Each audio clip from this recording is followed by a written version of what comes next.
feel like people have like a very, very bad perception of what it means to be low tier in Dead by Daylight. So I think there's this perception out there, right, especially right now, that if you were calling somebody low tier in Dead by Daylight, you were saying that they are the worst of the worst, and the implication that comes with that is that they can't compete for whatever reason, that they are unable to compete. To me, being low tier in no way means that you are unable to be played. It doesn't mean you are unable to be successful while playing the game of Dead by Daylight. That is not at all what that means, but I feel like a lot of people, and maybe it's just an emotional response, they just go straight for that. They say that you think their character is bad, they think that you can't do anything with said character, and I don't think that's what they mean, but I think that's how people take it, because everybody takes everything personally in this game.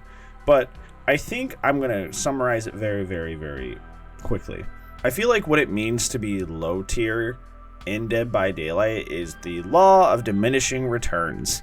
So how much diminishing returns are you getting versus, say, a 4-man versus any sort of coordination versus strong meta perks, and how much are you able to pull something off, to do something to surpass either communication among the survivors or strong perks among the survivors, or both? How likely is your character to succeed in an environment where the deck is stacked as against you as possible? And I think that's all that means.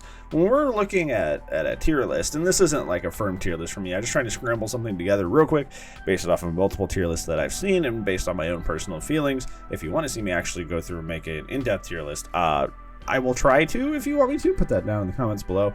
I don't think I have enough experience in the game, and I don't think I have enough individual experience with the killer to call that fairly. But if you want to just see like my in general idea set with that, I can actually put into effect like an actual tier list if you want me to. But the point being that I wanted to use this for is that when you're looking at this D tier down here, you're looking at Sadako, Clown, Pig, Trapper, Michael.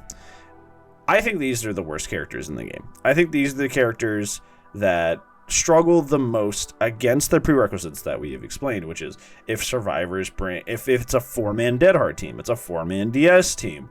Are they bringing DS Unbreakable? Are they bringing DS Adrenaline? Like how likely are these characters to succeed against those intense perks? And I think Sadako, Clown, Pig, Trapper, and Myers suffer the most when a team is fully coordinated or partially coordinated, and I think they suffer the most when it comes to the meta perks. I think they have the worst time trying to circumvent any of these situations. For example, Sadako, who is somebody who has recently, come from being one of the more fun killers to be released lately, people have realized that she essentially has effectively like zero chase.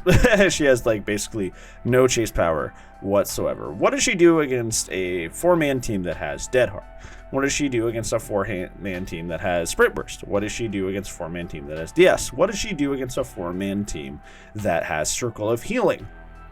Nothing. She can't do anything. There's nothing in her kit that makes her able to circumvent that situation.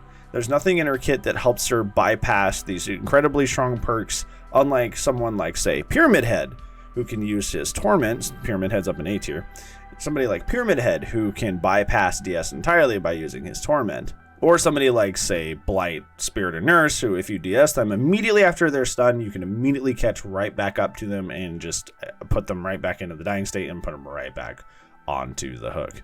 If somebody tries to Dead Hard you as like Nurse, you just hold one blink, wait for them to Dead Hard, then blink again. If somebody tries to Dead Hard you as Spirit, you try to phase a little longer and bait it out. Blight, you can especially bait this out. You can bump one extra time, or you can delay your swing because his lunge is really long coming out of his Blight Rush.